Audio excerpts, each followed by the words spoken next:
بسم اللہ الرحمن الرحیم۔ حضرت جابر رضی اللہ تعالی عنہ فرماتے ہیں کہ آپ صلی اللہ علیہ وسلم نے ایک دفعہ گھر سے باہر تشریف لا کر فرمایا، ابھی ابھی میرے دوست حضرت جبرائیل علیہ السلام تشریف لائے تھے اور یہ فرمایا، پچھلی امتوں میں سے اللہ کا ایک بندہ اپنے گھر بار عزیز و اقارب مال و دولت سب کچھ چھوڑ کر سمندر کے بیچ میں پہاڑ نما ایک ٹیلا تھا، اس میں جا کر عبادت کرنا شروع کر دی۔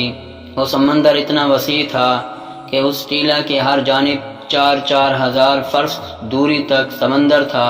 وہاں پر کوئی کھانے کی چیز نہ تھی اور سمندر کا پانی بھی بالکل نمکین تھا۔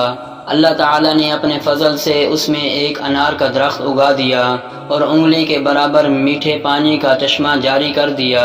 یہ عابد دن رات 24 گھنٹے اپنی عبادت میں گزار دیتا تھا اور 24 گھنٹے میں انار کا ایک پھل کھا لیتا تھا اور میٹھے پانی کے چشمے سے ایک گلاس پانی نوش فرما لیتا۔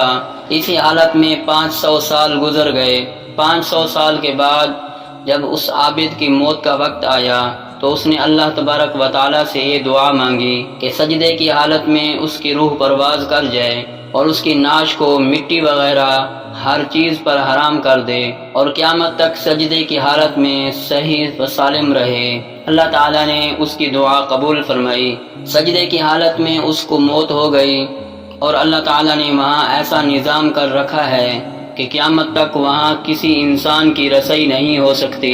قیامت کے دن اس عابد کو اللہ کے دربار میں حاضر کیا جائے گا تو اللہ پاک فرشتے سے فرمائے گا کہ میرے اس بندے کو میرے فضل سے جنت میں داخل کر دو، تو وہ عابد کہے گا، اے میرے رب، بلکہ میرے عمل کے بدلے جنت میں داخل کر دیجئے، کیونکہ میں 500 سال تک ایسی عبادت کی ہے جس میں کسی قسم کی ریاکاری کا شائبہ بھی نہیں تھا۔ اللہ پاک فرمائے گا کہ میری رحمت سے داخل کر دو، تو یہ بندہ کہے گا کہ میرے عمل کے بدلے میں داخل کیجئے۔ اس پر اللہ پاک فرمائے گا کہ اس کے عمل اور میری دی ہوئی نعمتوں کا موازنہ کرو۔ موازنہ کر کے دیکھا جائے گا کہ اللہ نے جو اس کو بینائی عطا فرمائی ہے، صرف بینائی کی نعمت اس کی 500 سال کی عبادت کا احاطہ کر لے گی۔ اس کے بعد پورے جسم میں کان کی نعمت، زبان کی نعمت، ہاتھ کی نعمت، ناک کی نعمت، پیر کی نعمت، دل و دماغ کی نعمت، ان سب کا بدلہ باقی رہ جائے گا۔ پھر ان کے علاوہ جو 500 سال تک اللہ نے میٹھا پانی پلایا ہے اور انار کا پھل کھلایا ہے، ان تمام کا بدلہ باقی رہ جائے گا۔ تو اللہ پاک فرمائے گا، اس کی 500 سال کی عبادت تو صرف ایک نعمت کے بدلے میں ختم ہو گئی، ہماری باقی نعمتوں کا بدل کہاں ہے؟ لہذا اس کو جہنم میں داخل کر دو۔ تو فرشتے اسے گھسیٹ کر جہنم کی طرف لے جانے لگیں گے تو وہ چلانے لگے گا، اے میرے رب، محض اپنی رحمت سے مجھے جنت میں داخل فرما دیجئے۔ اللہ کی طرف سے کہا جائے گا، تجھے اپنی 500 سال کی عبادت پر بڑا ناز تھا، اب تیری عبادت کہاں چلی گئی؟ اور خطرناک سمندر کے بیچ میں نے تجھے انار کے پھل کھلائے اور 500 سال تک مسلسل میٹھا پانی پلایا، میری ان نعمتوں کے بدلے میں تم کیا لائے ہو؟ تو وہ کہے گا، اے اللہ، آپ اپنی رحمت سے مجھے جنت میں داخل فرمائیے، آپ کی رحمت کے بغیر کچھ بھی نہیں ہو سکتا۔ پھر آخر میں جب حجت تمام ہو جائے گی تو اللہ تعالیٰ فرمائے گا، میری رحمت و میرے فضل کے ذریعے اس کو جنت میں داخل کر دو۔ پھر وہ اللہ کی رحمت ہی کے ذریعے جنت میں داخل ہو سکے گا۔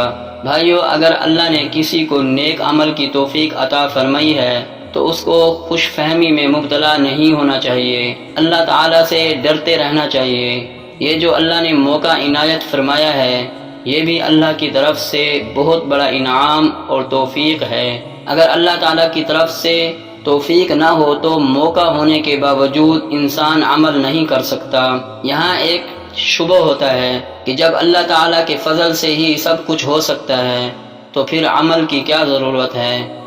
اس کا جواب جناب رسول صلی اللہ علیہ وسلم نے حدیث پاک میں خود ہی ارشاد فرمایا ہے۔